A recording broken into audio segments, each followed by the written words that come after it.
અંતસકરણ લેજો કે અંતસકરણ. બોલો શ્રી પ્રાણનાથ પ્યારે કી જય. પૂર્ણ બ્રહ્મ પરમાત્મા સચ્ચિદાનંદ સ્વરૂપ નિષ્કલંક બુદ્ધ અવતાર મહામતી સ્વામી શ્રી પ્રાણનાથજી મહારાજ અમૃતમય વાણીની અંદર કહે છે, હમણાં રેખાબેને કિરંતન ગ્રંથમાંથી કિરંતન ગાયું કે વારી રે વારી મેરે પ્યારે, કે પૂર્ણ બ્રહ્મ પરમાત્મા બહુ તન મન ધન બધું અર્પણ કરી દો. કેટલી એક લલિતા સખી આપણી જેવી સ્ત્રી હતી, જો આપણે એ વિચાર કરવાનો છે. આપણે એવા બહેન કુબડી હતી, કદરૂપી હતી, અને એને પ્રાણનાથજીએ કિરંતન ગ્રંથમાં એનું પ્રકરણ લખી નાખ્યું 500 પાના.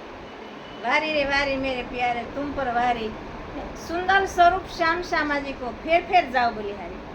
કે શ્યામ ને શ્યામાજીનું સ્વરૂપ છે ને, એનો વારે વારે નિર્ખ્યા જ કરવું, વારે વારે ઝાંખી કર્યા કરું. અને એને ઝાંખી પણ થઈ ગઈ. કોની દીકરી હતી?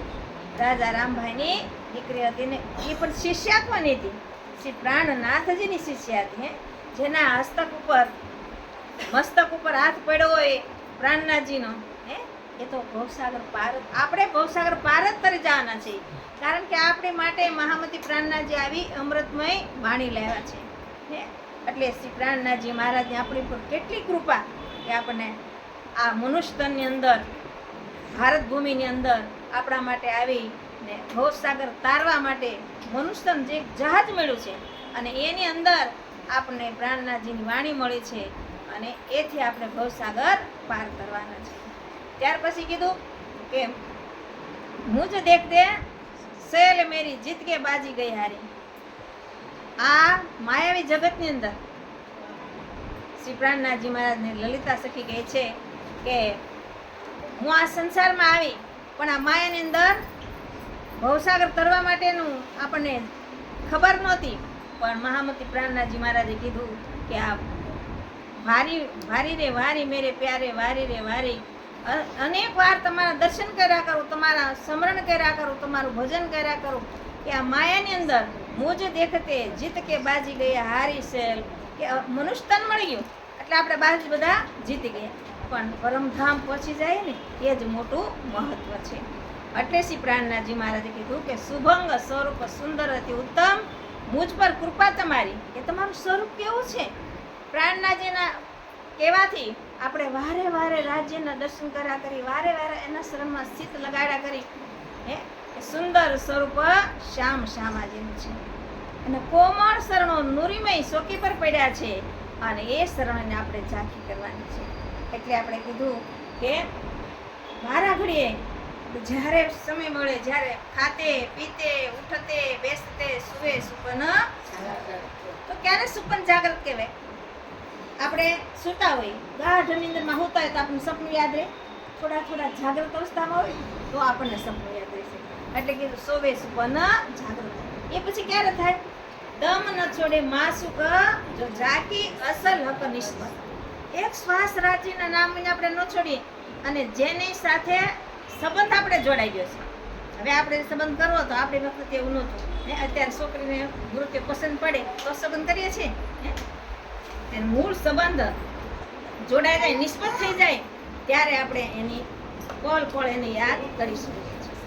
એટલે પ્રાણનાથજી વાણીની અંદર કીધું કે સૂરજ સમ જ્ઞાન હમારા, સૂરજ સમ જ્ઞાન હમારા, કરને ઉદિત સકલ પસારા, મોમીન દિલ હોય ઉજિયારે, સત્ય શબ્દ સુની તરત હી જાગે, સત્ય શબ્દ સુની તરત હી જાગે.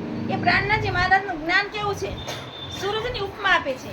તો આઈના કરોડો સૂર્ય એક જ્ઞાનની આગળ ઝાંખા પડે છે, પણ આપણને યાદ આપી કે સૂરજ સમમ જ્ઞાન મારા, કરને ઉદિત સકલ પછારા. આખા વિશ્વની અંદર આ જ્ઞાનને પસાર કરવું છે. મોમીન દિલ હોય ઉજિયારી, સત્ય શબ્દ સુની તરત હી જાગે. જેના દિલની અંદર રાજી મહારાજની કૃપા વરસે ને, એમ એક જ વખત કેવું પડે કે ભાઈ તે જણ ઘોડી હોય એને એક જ વાર ટકોરો મારવો પડે ને, ગધેડાને વારે ડફડા મારવા પડે છે. વારે વારે કેવું પડે ગધેડાને મારા પડે. તે જઈને એક જ વાર ટકોરો કરો એટલે પછી પાછી નો કરે, હાલી જ જાય. એટલે કીધું સૂરજ સમ જ્ઞાન મારા કરને ઉદિત સકલ પસારા, મોમીન દિલ હોય જ્યારે સત્ય શબ્દ સુની ધરતી. કે ઉઠ કે ખડી રહો અંગ મેલ્યાવો આનંદ, કે ઊભા થઈ જાઓ. અજ્ઞાનરૂપી નિંદરમાંથી આપણે આત્માને આપણે જાગૃત કરવાની છે.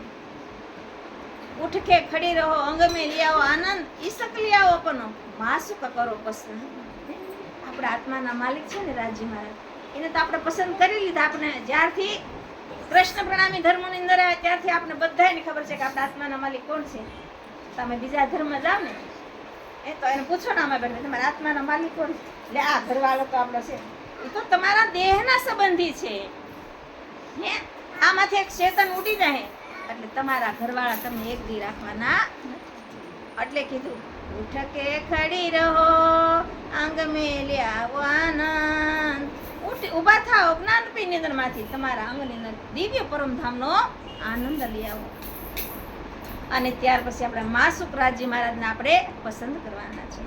એટલે શ્રી પ્રાણનાથજી મહારાજ અમૃતમય વાણીમાં કહે છે, પાર બ્રહ્મ ક્યો પાયે તતક્ષીણ કીજે ઉપાય, કયા ઢૂંઢે માહે બાહેર બિના સતગરુ ન લખાય. પાર બ્રહ્મ ક્યો પાયે તતક્ષીણ કીજે ઉપાય, કયા ઢૂંઢે માહે બાહેર બિના સતગરુ ન લખાય. પાર બ્રહ્મ પરમાત્માને પામવું હોય તો પ્રાણનાથજી મહારાજ કહ્યું તતક્ષીણ કીજે ઉપાય, કઈ ઢૂંઢે માહે બાહેર. જગતમાં ગોતવાથી કે અંદર ગોતવાથી નથી મળવાના. સદગુરુને આપણા પર કૃપા થાય ને ત્યારે આપણને એ મળે છે. અને એની મહેરથી જ આપણે અહીંયા આવીને બેઠા છે. એની મહેર ન થાય આપણે આવીને બેસી શકીએ છીએ. કેટલી પરમાત્માની આપણા પર મહેર છે. આ બધા અહીંયા આવ્યા છે કોણ છે? સુંદર સાથ, ધામ ધણીના લાડીલા સુંદર સાથ છે.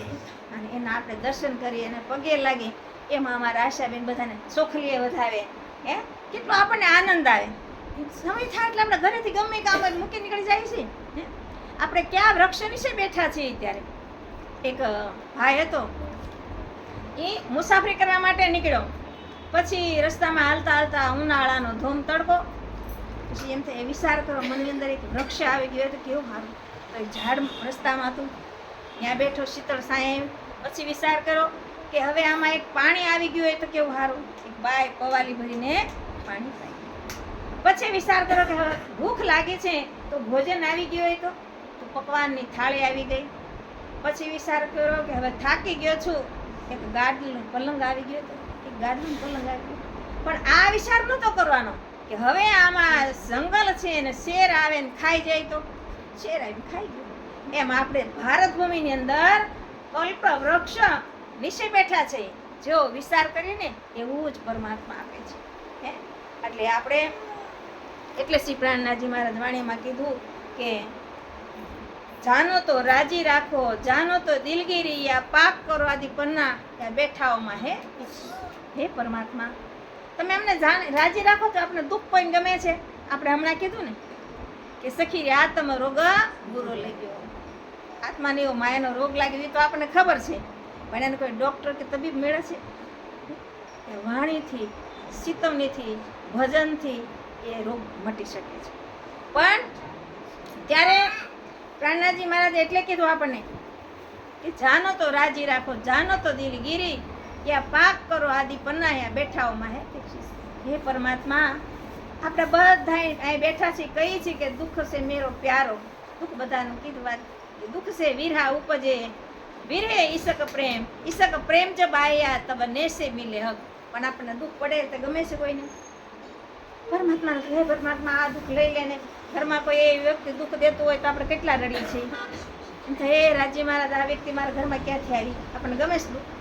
કોઈ દુઃખ ગમતું નથી. આપણે દુઃખનું કઈ છે પણ એટલે કે જાનો તો હે રાજ્ય મહારાજ તમે રાજી રાખો તોય ભલે, તમે ગુનેગાર બનાવીને વેચાડો તોય ભલે, અને તમે અમારા પર સત્ર સાયા રાખો તોય ભલે, અને તમે સિંહાસન ઉપર બેસાડો તોય તક બધું જ રાજ્ય મહારાજના હાથમાં છે. કીધું હમ તો હાથ હુકમ કે હક કે હાથ હુકમ, ઈ તમારા પ્યાજે ક્યાં સલો, જાનો તો કરો.